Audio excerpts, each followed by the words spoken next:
Good morning, everybody. It is July 13th, 2023. Another Ask Me Anything off to the races. Hope everybody's morning is off to a fantastic start. Depending upon where you are in the world, it might not be the morning, but we'll do this. It's morning here, 5:45 a.m. in Washington State, and this show is brought to you by a steaming cup of black coffee to get me through it. Melanie, I see you there. Good morning. Okay, here we go. A lot of good questions. I've got a bunch of stuff called up. Hopefully I can make it through in some sort of coherent manner. So we'll just go ahead and dive right in. The couple first most upvoted questions came from the BTWB squad, the Linchpin squad. And so I'll try to keep this one from going for the entire show so we can get to other ones. This is from Joshua J. Coach, this is a programming question. I've been doing Linchpin for the last year, so I've only been doing Linchpin for the last year, so I may be off in my assumption. However, I know you mentioned that you program in blocks, correct? With that being said, there appears to be certain skills that may or may not be a focus during each block. For example, I recall last July there seemed to be more sprints routinely programmed. Recently, it seems longer distances have been the norm. I also recall a time that it seemed like kettlebell snatches were more consistently programmed. Is this by design, or am I just way off with my memory? And maybe I'm eating my words because, well, you programmed a 5K, kettlebell snatches, and sprints all this week. So great question. I program in 4-week blocks. That's what however many years, that's what I've found is a really nice set of time for me to lay things out, establish a rhythm, cover a bunch of bases. Day by day is no good. I don't like doing a week at a time. I tried 2 weeks for a while. For me, programming in 4-week blocks it works really well for my system in any way. And Joshua, you answered your question there at the very end, which is, all those things got programmed again this week. And is your memory just a bit off? Yes.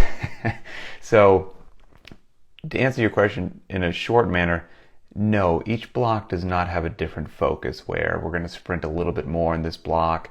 This block we're going to hit kettlebell snatches a bit more. That's not it. And it always cracks me up a little bit because I'll see people get a sense of that and be like, it looks like we're running long a bit more than normal. Must be getting ready for Murph, or must be getting ready for Linchpin Test 13, and none of that is true. None of it's true. And it's funny, but if sometimes if you know something's coming up, then what precedes it, you read it a different way, and it's just interesting to see how that colors people's vision. During those 4-week, well, first of all, if you want to really dive into some programming stuff, if you're interested in programming and all that good stuff, I'll give you some resources and some podcasts to listen to that you can really listen to several hours worth of content instead of this just, shorter answers right now. So things that you could check out as far as Varied Not Random shows go that I do with Adrian. Varied Not Random 82 and 83. Varied Not Random 82 is how to program workouts part 1. Varied Not Random 83 is how to program workouts part 2. And then as far as Linchpin Conversations, there's a bunch, but I just did a quick search on Google here, and Linchpin Conversations 43 is an introduction to programming workouts. Let's see, number 272 is a dive into programming.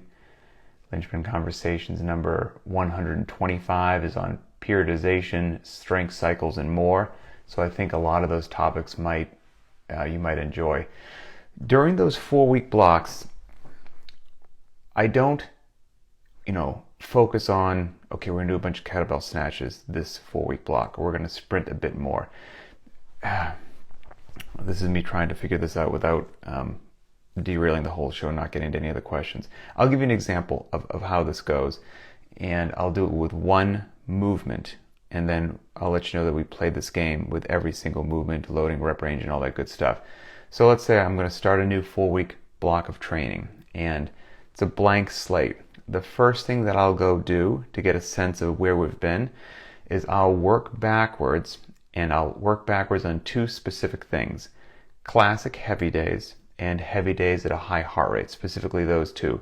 And I'll work backwards and see what have we done recently, what movement occurred, what was the loading on that particular day, what was the rep range on that particular day, was it a classic heavy day, was it a heavy day at a high heart rate, etc., etc. And I'll go back at least 3 months with that. And as a matter of fact, I'm in the midst of programming a 4-week block right now, and you can see that I've got this sheet of paper here that I've gone backwards and just listed out what we've done the day that we did it. You know, this was a push press 7x7 at 60% on the, on this day, this was this, and it gets me a sense of where we've been. After I get that sense of where we've been, I've got these things laid out. I'll go ahead and see what popped up with what frequency. Stand by, I'm shifting things around. And let's take the back squat, for example. Okay, so I've got, like this particular sheet here. Sorry, it's very small, but there's a lot of stuff we have to cover. This particular sheet here has like our heavy day movements on it.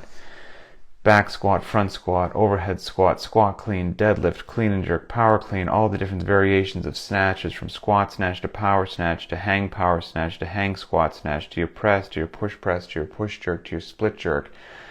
And for each one of those things, there's multiple things. So there's not just back squat. The first thing says back squat classic. That's like a back squat classic heavy day. Well, then below it is back squat heavy day at a high heart rate. And then below that is just back squat in a normal workout. And then same for front squat. Front squat classic has its own block. Front squat heavy day at a high heart rate has its own block. Front squat in a workout has its own block. And that's the same for all of these things. So then I'll take, this is just for heavy days, mind you. I'll take this heavy day information, I'll compare it and contrast it with this sheet, then I'll identify what came up most recently, with what regularity, with what loading, with what rep range. Was it classic? Was it high heart rate? Was it whatever? And then figuring out what that is will let me know what needs to make an appearance because it hasn't come up most recently. And then after I identify, I'll play that same game for every single solitary one of those movements, for not only the classic days, but the high heart rate days, and irregular workout days. And then I'll go through all of those things and figure out, not only now have we identified what movement needs to come up, like maybe what needs to come up is a classic back squat heavy day, okay, based upon everything that's come up on just below parallel work. Well, now that classic back squat heavy day, we've identified that that should be the next strength day that comes up. But now, what should it be with regards to the particular rep range? So then we'll go back. Okay, so now I know I have to do this one particular, it's going to be a back squat day, but now we need to then work backwards again, specifically looking at all the back squats that we've done. What were the rep ranges and what were the dates on that? And I have, I have actually it written down right here from the recent back squat research that I did, working backwards from this date anyway. We did that back squat wave of 2-3-5-10, 2-3-5-10. Previous to that, 5x5. Then we did a 15-10-5. Then we did a 7x2. Previous to that, we did a 5x3. Previous to that, we did a 7x1. Previous to that, we did a 4x8. Now, previous to that, we did a 5x5. Well, I've already mentioned that, so now we're starting to get into things that we've done again. Previous to that, we did the 2-3-5-10. So now I see what has repeated, what has, and that I can see this cycle, and then I can see what needs to come up. And that will help me identify, you know what? The next thing that we need to do is this rep range on the back squat. That makes the most sense based upon where we've been and where we need to go. So then on that one, this is just to get one workout on one day out of the 4-week block. Identified through all that stuff that I just did, which by the way takes hours and hours to do, to sift through. Okay, it's going to be a back squat, classic heavy. Okay, now I've identified the rep range. Well, guess what?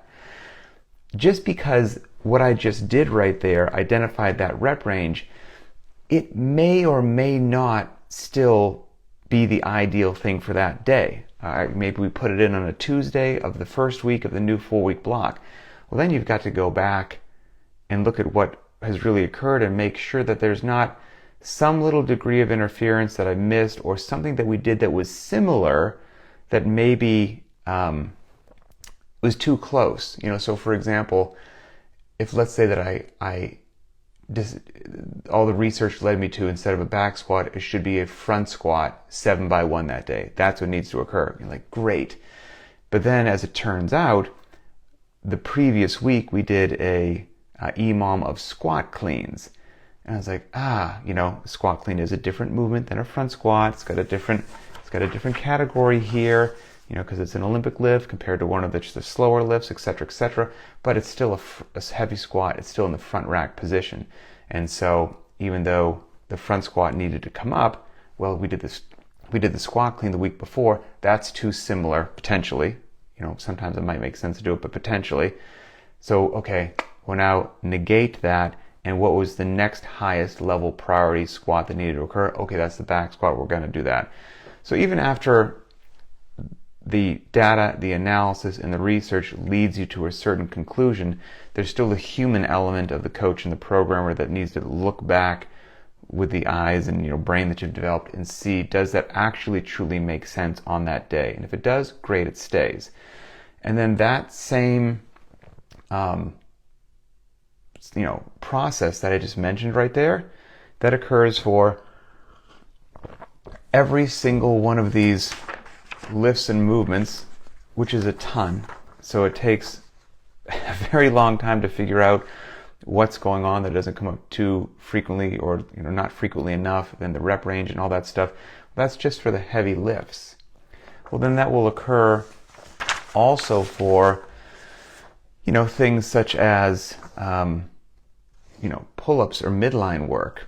You've got kipping pull-ups, strict weighted pull-ups, chest to bar kipping pull-ups, ring muscle-ups, bar muscle-ups, rope climbs, ring rows, all of those different upper body pullings. Those need to get figured out on what dates did they occur, on what rep ranges did they occur, and what sort of a workout were they in, and that leads you to understand what should come up next. But then you also have to contrast that with what's going on to make sure that the flow and the rep range and everything actually works. Same with the midline stuff. What was the last frequency on the dates, and what rep range did we do with ab mat sit-ups, GHD sit-ups, kipping toes to bar. You can do strict toes to bar, kipping knees to elbows, strict knees to elbows, V-ups, hollow rocks, L-sits. All that has to occur with that. All that has to occur with the conditioning that we're going to do, like standalone conditioning days for just running. We've got a sprint day that's 550s, 3 400s, 1 800. That's its own day. 20 by 55 yard sprints is another day. Death by 10 meter shuttle, 10 by 100 meter dash, 8 by 200 meter dash, 6 by 400s, 3 by 800 meter runs, 5K run versus a 60-minute ruck march, a 10K run, a 30-minute window where the option is just run, bike, or row, 3 1-mile repeats. That's just for running. Then there's a whole bunch of those just on the rower. Then there's a whole bunch of those just on the air bike. All of those things require the exact same amount of looking back, research, analysis, dates, rep range. Were they standalone workouts? Were they in mixed modality workouts? What was the interplay? All of that data has to be compiled, sifted through, and then it starts to lead you down a path of where you should go. And that is, that's an overly simplified view, but all that is the rough analytical work that occurs. And like I said, that starts to piece things into certain days, certain blocks in the week, but then it's by far not set in stone or perfect, because programming just doesn't work in that easy mathematical analysis right there. It's helpful and useful to make sure that your own biases aren't getting in the way. Like maybe you just feel like we haven't done back squats in a really long time, and then you look and you're like, oh, we have. Well, I guess actually that shouldn't be what comes up next, even though my gut felt like it was. And then it leads you to an interesting decision. And then after you get all that in there, then the artwork side of programming comes in with the smoothing, the polishing to make sure that Tuesday flows to Wednesday, which flows to Friday, which flows to whatever, and this rep scheme plays beautifully off what happened next time, and this workout's going to have intentional interference, and this is not. On this day, it makes sense for us to go long. This day should be a short burner. We're going to manipulate these movements here. All of that stuff is what goes into programming workouts, which again, not to be crazy, but I know that a lot of people aren't doing that with their programming. They're not. I know how long it takes. No one's doing that. There is an actual reason why linchpin programming works. It's not just through random chance and coincidence. There's a reason why you can do like one workout a day that we put out and get really, really fit and be mystified as to how all these things are happening at the same time. It's because of all that I just said right there, and it takes an astonishing long period of time. Now, the great thing is, I love it. I absolutely love it. It might drive a whole lot of people batty. Like, I think a lot of people want to be programmers, and if they hung out with me for a couple weeks, they'd be like, I'm bored out of my mind with how much you have to do to figure out these workouts. This is miserable. I'm blessed. I adore it. I adore it. It is a fascinating mental puzzle that it's like artwork, that it brings me fulfillment and joy. So I think it drives a lot of people batty. But all of that is what drives whether or not we're going to swing a kettlebell or not. And so sometimes it may seem a certain way, but that's not what's going down. Okay, that was a bit of a derailment. Hopefully everybody enjoyed it, but that took longer than we think. I thought it would. So let's get into some more upvoted questions here. Next most upvoted is from Eric May. Hey Pat, just for fun, why do you think so many CrossFitters loathe running, and how did that become a meme in the community? Like you, I did a lot of running in the military, something like a 5K. Well, I'm not as good of a runner as I used to be. It just seems like normal exercise to me. What's going on here, and how do we get people to embrace the run? That's funny, by the way. I think the CrossFit community just globally hates running for some particular reason. It warms my heart and makes me laugh and just smile, the fun and camaraderie that has occurred in Linchpin, where people will just say like running is stupid and make that a hashtag or a meme all the time, but yet then they'll still go out there and grin and bear it and do it. So I absolutely adore that. And then of course we have the people who love running that will say running is cool. You know, how did it become something that I think in any way that most CrossFitters don't like? I really don't know why that is. Maybe it's just considered boring, to be honest with you. But also the truth is, going out for a run, I think it's a lot of people out of their comfort zone. And there's a difference between going for a jog and going for a run. A lot of people can go for a jog, put on some tunes. It's not that bad. If you actually push it on a run, like you push hard, you can feel a suck and a burn on running and track days. That, don't get me wrong, I know what a burn feels like on Fran. I know what a burn feels like on a 20 rep max back squat. I get it. But the burn you'll feel on really trying to PR your 5K, the burn you'll feel on really doing like a 6x400 meter track day, or a 3x800, or some 100 meter sprints, those are unique burns. And I think it takes a special individual to get out there and do it, but luckily we've developed that culture in Linchpin, so it makes me very happy. But I also think it's so mission critical that what I don't think people understand is, first of all, there's that oversimplified version of, if you want to get yourself better at something, or your general physical preparedness, your fitness, if you had somebody do an analysis of what you're embracing a lot and what you're avoiding a lot, well, if you are avoiding running a lot, by its very nature, there's going to be some benefit there if you truly believe variance is beneficial to your fitness. And so people probably should run if they have been avoiding it. But also that just base level of aerobic conditioning, of metabolic conditioning that you get on just running or just rowing or just biking, both sprints and long. If that's all you do, if you just run, well then no, that aerobic conditioning, that metabolic conditioning will not translate to other activities. You'll have amazing lungs running and not doing burpees and not doing thrusters and not doing something else. You'll be a one-trick pony. But if you build that base and you're also doing mixed modality training and workouts like we do, that wonderful base is going to help you do more thrusters, do more pull-ups, do more burpees, cycle more deadlifts together, because your cardiorespiratory system will be so better developed compared to somebody who's not. So there's huge benefits to getting out there and pounding the pavement. So that's why we do it. Again, we do what's effective, not what's popular, and God bless all of you for coming along for the ride. All right, what do we have next most upvoted here? Okay, great question from Jesse L.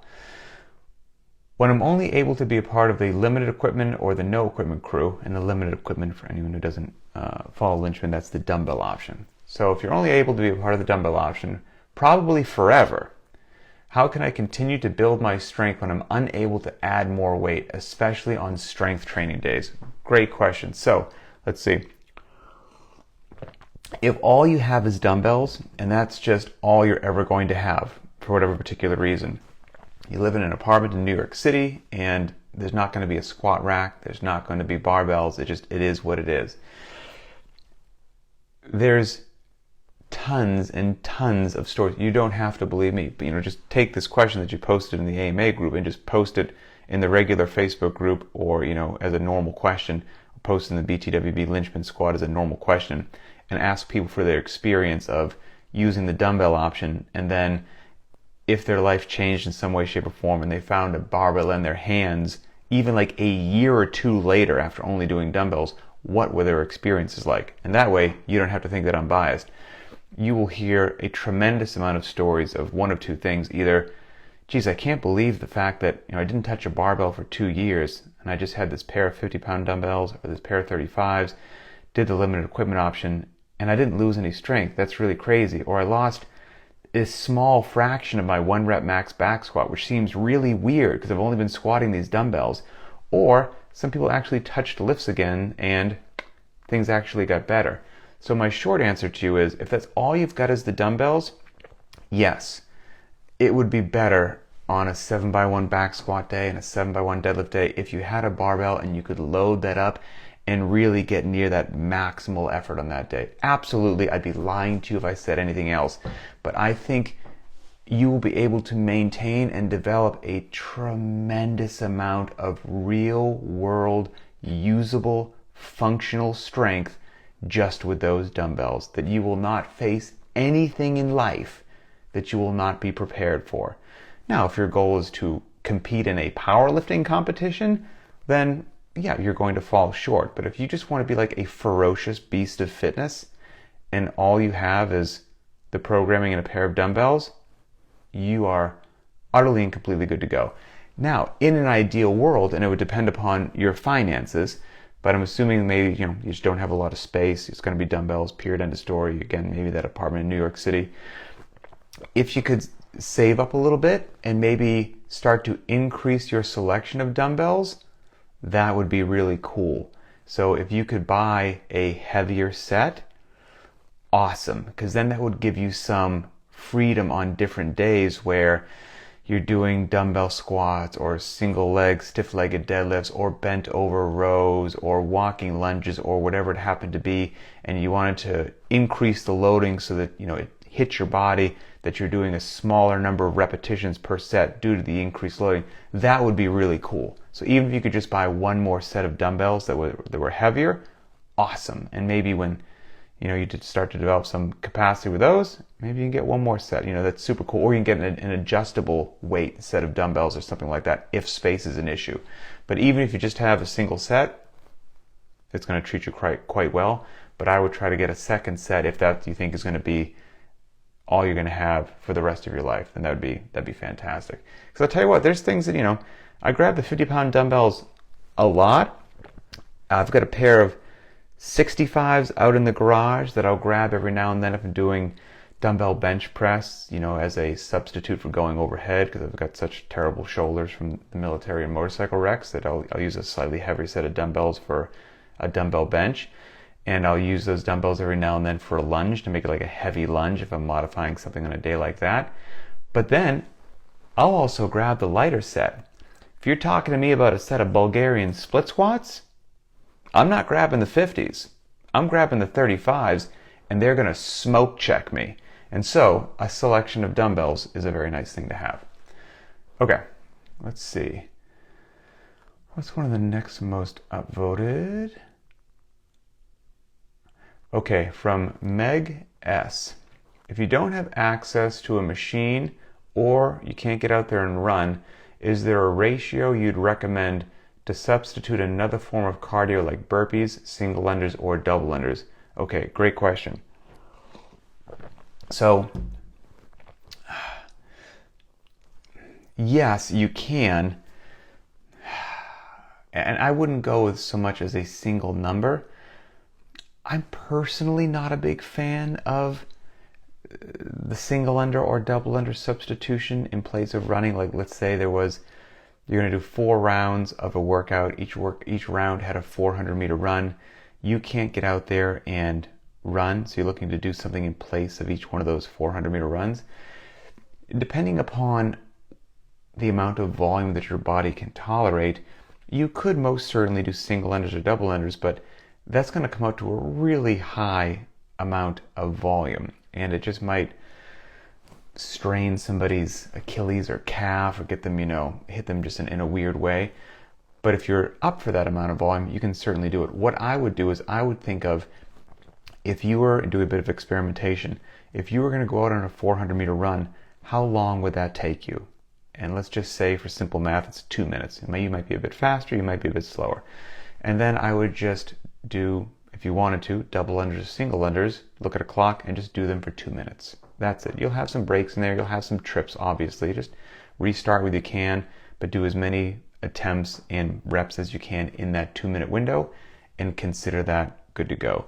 You could also do that if you wanted to with burpees, whatever your movement of your choice, but I would just use the block of time as your guide, and the reps you get are the reps that you get. You might get some trips and double unders and things like that. You could also do jumping jacks in that same window of time. What you could also do is running in place. And high knees are challenging, but if you think about it, 2 minutes of high knees is way harder than 2 minutes of running almost, because when you're out there running, you're not bringing your knee up to your waist level. So high knees are even more difficult, and 2 minutes of high knees would be way harder. But you could jog in place, mimicking basically the same range of motion that you would running. Again, it's not perfect, but you're going to move your body, you're going to get that heart rate up, you're going to do it for about the same period of time. Fitness will be achieved and you'll be good to go. And then, down the road, or when your schedule changes, you can get out and run, you'll be good to go. Okay, let's see. Next most upvoted question here. This is from Dean A. Hi, CrossFit Linchpin. Hello, Dean. I have only just joined the Linchpin community, having listened to the podcast. I've only just joined, having listened to the podcast for quite some time. I have also just recently, 2 weeks to be precise, become a dad for the first time. Congratulations, my friend. Work has instructed that I attend the office 3 times a week, which is a 3-hour round trip into London. Whoo! Thus, time is of the essence, and with the best endeavors, I fear that training 5 times a week will not be feasible. I will push for 4 times a week. How can I best use the Linchpin programming to ensure the best results and ensure that fitness is achieved? For example, which one of the 5 days of program training should I sacrifice? Thank you, Dean. Man, Dean. Again, congratulations, and you are you're in it. You're in the trenches, my friend. There's, big pros, new child in your life, and big cons, the hit to your schedule, sleep, disruption, things of that nature.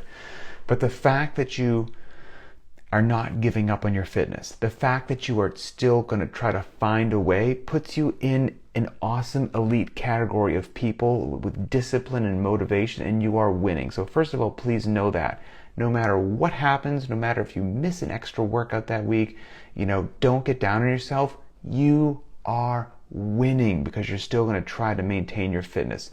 Try to get as much sleep as you can. I know that is what it is. And realize that try not to stress eat. If you get, tired, you're cranky, then you're just going to find some comfort in some food. So try to keep your diet as clean as possible as well. But getting back to your question, okay, here we go. Wow, 2 weeks old.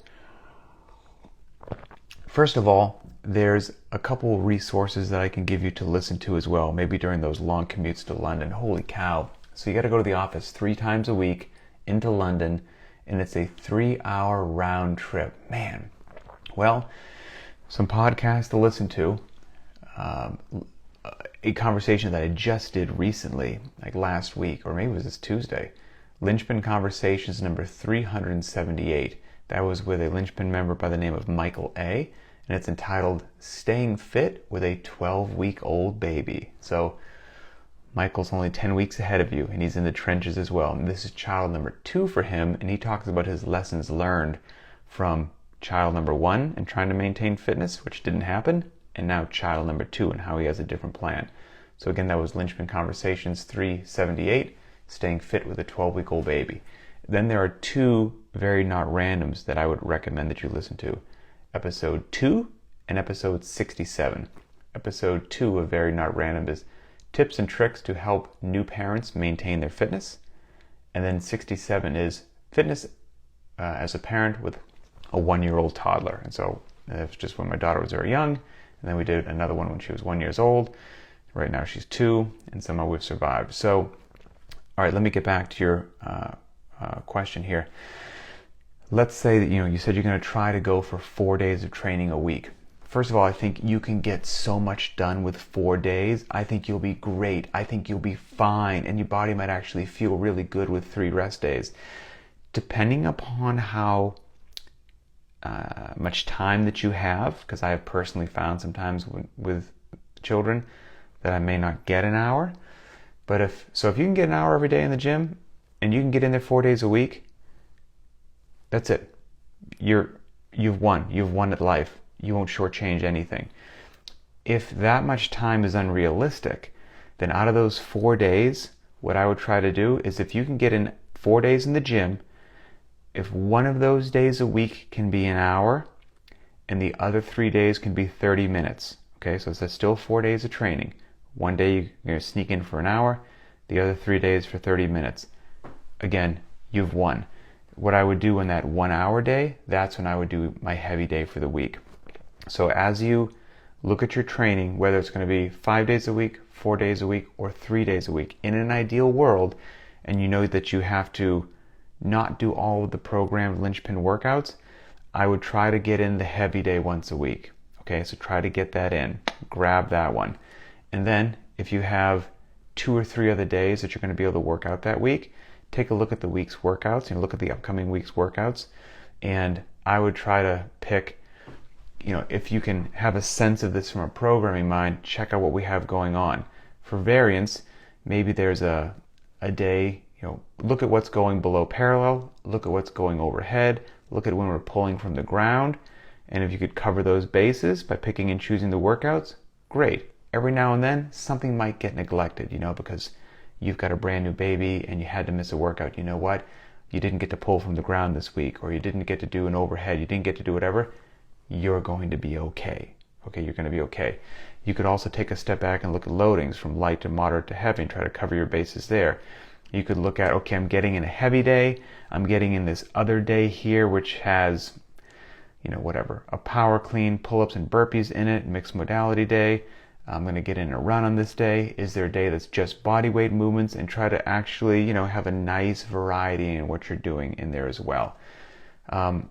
If you want to make it even more simpler, try to get in the heavy day. And if you could only get in 2 other days of training a week, I've said this before, then I would, again, pick a heavy day. And on the other 2, I would pick one day that you love the workout, love the movements, love the loading, whatever it happens to be.